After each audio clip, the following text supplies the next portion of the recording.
வணக்கம். ஒரு கம்பெனியோட ஆனுவல் ரிப்போர்ட்ட எப்படி எளிதா வாசிக்கலாம் அப்படின்ற மாதிரி நம்ம வீடியோ சீரிஸ் பார்த்துக்கிட்டு வந்தோம். இது அந்த சீரிஸ்ல 4வது வீடியோ. முதல் 3 வீடியோ பார்க்காதவங்க தயவு செஞ்சு அத பாருங்க. லிங்க் டிஸ்கிரிப்ஷன்ல இருக்கு. முதல் வீடியோ ப்ராஃபிட் அண்ட் லாஸ் ஸ்டேட்மெண்ட்ட எப்படி எளிதில வாசிச்சு புரிஞ்சுக்கலாம் அப்படின்றத பத்தி பார்த்தோம். 2வது மற்றும் 3வது வீடியோல பேலன்ஸ் ஷீட் எப்படி வாசிச்சு புரிஞ்சுக்கலாம் அப்படின்றத பத்தி பார்த்தோம்.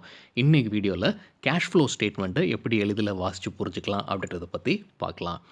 டீட்டெயில்டாக இன்றைக்கி பார்க்குறதுக்கு முன்னாடி நம்ம ருப்பி டிரைவர் சேனல் சப்ஸ்கிரைப் பண்ண அனைத்து நல்ல உள்ளங்களுக்கும் நன்றி. வீடியோ பிடிச்சிருந்ததுன்னா லைக், ஷேர் அண்ட் சப்ஸ்கிரைப் பண்ணுங்கள். கேள்விகள் எதாக இருந்ததுன்னா கமெண்ட்ஸில் சொல்லுங்கள். குறிப்பாக உங்கள் ஃபீட்பேக்கும் கமெண்ட்ஸில் சொல்லுங்கள். சரிங்க. நம்ம கேஷ் ஃப்ளோ ஸ்டேட்மெண்ட்டை எப்படி வாசிக்கலாம்னு ஒரு எக்ஸாம்பிளோட பார்க்கலாம். எப்படி ப்ராஃபிட் அண்ட் லாஸும் பேலன்ஸ் ஷீட்டும் பிரிட்டானியா இண்டஸ்ட்ரீஸ் கம்பெனியோட balance sheet and profit and loss statement வச்சு பார்த்தோமோ, அதே மாதிரி இப்போவும் கேஷ் ஃப்ளோ ஸ்டேட்மெண்ட்டும் பிரிட்டானியா இண்டஸ்ட்ரீஸை வச்சே பார்க்கலாம். நம்ம எப்போவுமே ஆரம்பிக்கிறதுக்கு முன்னாடி மேலே என்ன போட்டிருக்குன்னு பார்க்கணும். ருப்பீஸ் இன் க்ரோஸ். அது மட்டும் இல்லாமல் 2 வருஷத்துக்கான டேட்டாவும் கொடுத்துருக்காங்க. மார்ச் 2019 வரைக்கும் உள்ளது. அடுத்தது மார்ச் 2020 வரைக்கும் உள்ளது. ஸோ 2மே இருக்குது. சரிங்க. கேஷ் ஃப்ளோ ஸ்டேட்மெண்ட்னா, கேஷ் எவ்வளோ உள்ளே வந்திருக்கு, கேஷ் எவ்வளவு போயிருக்கு, நெட் என்ன அப்படின்றது தான் அது குறிக்குது. ஸோ இந்த கேஷ் ஃப்ளோ ஸ்டேட்மெண்ட்டில் எல்லா லைன் ஐட்டம் இல்லை எல்லா டிரான்சாக்ஷனையும் 3 ஹெட்டிங் கீழே தான் கொண்டு வராங்க. முதல் ஹெட்டிங் பார்த்தீங்கன்னா cash flow from operating activities. 2வது ஹெட்டிங் பார்த்தீங்கன்னா cash flow from investing activities.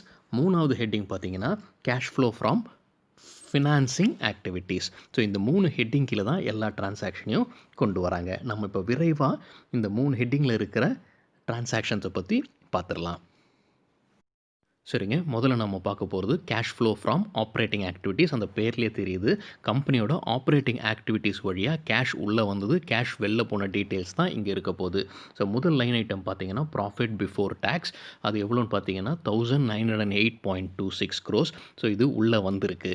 So இது எங்கேருந்து எடுத்திருக்காங்க, நம்ம முன்னே பார்த்துருக்கோம். ப்ராஃபிட் அண்ட் லாஸ் ஸ்டேட்மெண்ட்டில் ப்ராஃபிட் பிஃபோர் டேக்ஸ் இருக்கும். ஸோ அங்கேயும் இதே நம்பர் தான் இருக்கும், 1908.26.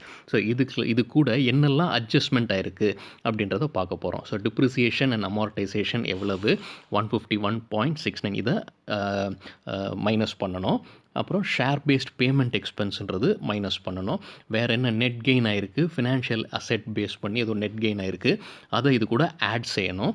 அப்புறம் ப்ராஃபிட் ஏதோ சேல் பண்ணியிருக்காங்க, ப்ராப்பர்ட்டி பிளான்ட் எல்லாம் சேல் பண்ணதில் வந்த ப்ராஃபிட்டையும் இதில் ஆட் பண்ணணும். அப்புறம் ரிவர்சல் ஏதோ ஒரு ப்ரொவிஷன் வந்து அவங்க ஒதுக்கி வச்சுருந்தாங்க அமௌண்ட், அது தேவைப்படல, அது ரிவர்ஸ் ஆகிருக்கு.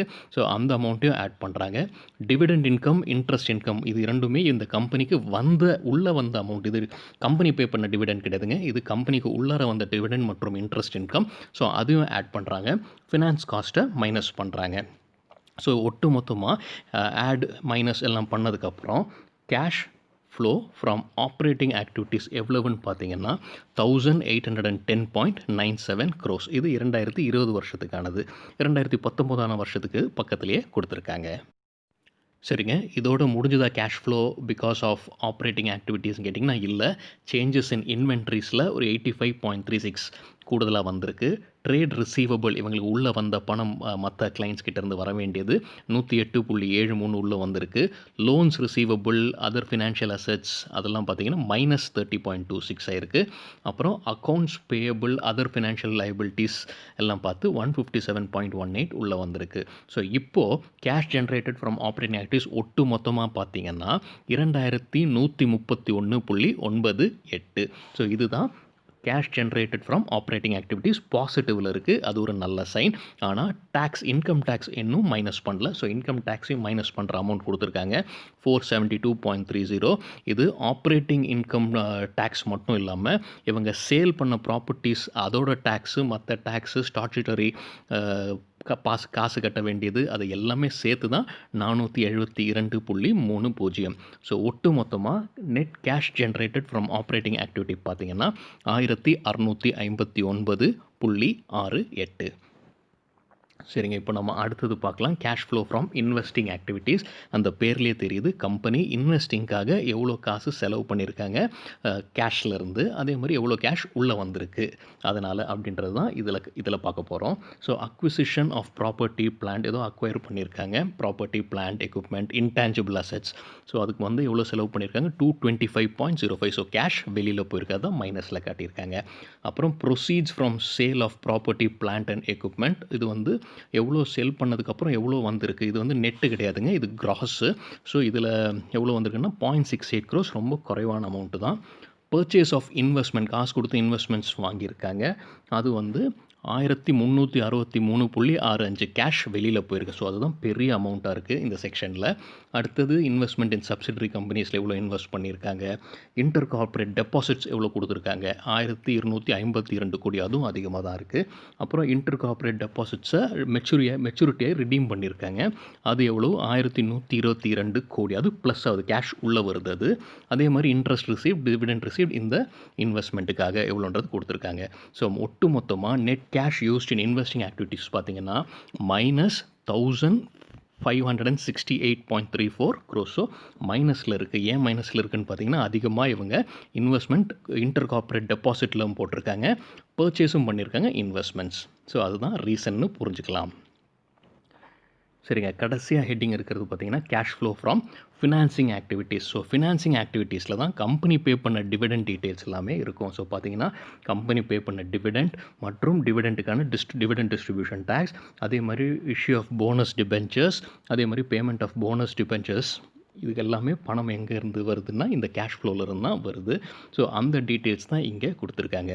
So cash used in financing activities கூட்டினா எவ்வளோ வருதுன்னு பார்த்தீங்கன்னா -94.25 crores. ஸோ ஒரு 720.95 crores உள்ளே வந்திருக்கு. அது என்னென்னு பார்த்துடலாம். 720.95 பார்த்தீங்கன்னா issue of bonus debentures. So bonus debentures issue பண்ணோன்னே பணம் உள்ளே வந்திருக்கு, அதுதான் 720.95. அது தவிர இவங்க போனஸ் டிபென்ச்சர்ஸ் கொடுத்துருக்காங்க. ஸோ போனஸ் டிபென்ச்சர்ஸ் கொடுக்கும்போது பேமெண்ட் வந்து 867.79 வெளியில் போயிருக்கு. ஸோ அதுதான் இங்கே காட்டியிருக்காங்க. ஸோ நெட்டு பார்த்தீங்கன்னா 94.25. இப்போ இந்த 3 ஹெட்டிங் கீழே இருக்கிறதையும் கூட்டினீங்கன்னா எவ்வளோ வருதுன்னு பார்த்தீங்கன்னா -2.91 crores. இதுதான் ஃபைனலாக இருக்கிற net change in cash and cash equivalence. சரி, இந்த வருஷம் ஆரம்பிக்கும்போது 2020 வருஷம் ஆரம்பிக்கும்போது ஃபினான்ஷியல் இயருங்க ஆரம்பிக்கும்போது எவ்வளோ ஸ்டார்டிங் காசு இருந்துன்னு பார்த்தீங்கன்னா 23.13 crores. அது எங்கேருந்து வந்திருக்குன்னு பார்த்தீங்கன்னா போன வருஷம் 2019 க்ளோசிங் பார்த்தீங்கன்னா 23.13. அதுதான் ஃபினான்ஷியல் இயர் 2020 தொடக்க விலையாக இருக்கும் 23.13. ஸோ 23.13லேருந்து 2.91 வெளியில் போயிருக்கு கேஷு. ஸோ அதை மைனஸ் பண்ணிங்கன்னா இப்போ closing price cash and cash ஈக்குவலண்ட்டில் பார்த்தீங்கன்னா 20.22 crores. புரிஞ்சிருக்குன்னு நம்புகிறேன். கேள்விகள் எதாக இருந்ததுன்னா கமெண்ட்ஸில் கேளுங்க. ஸோ இதுதான் கேஷ் ஃப்ளோ ஸ்டேட்மெண்ட்டை எப்படி புரிஞ்சுக்கலான்றது. கேஷ் உள்ளே வருது வெளில போகிறது அப்படின்ற கணக்கு தான். அதை 3 ஹெட்டிங்கில் கொண்டு வராங்க.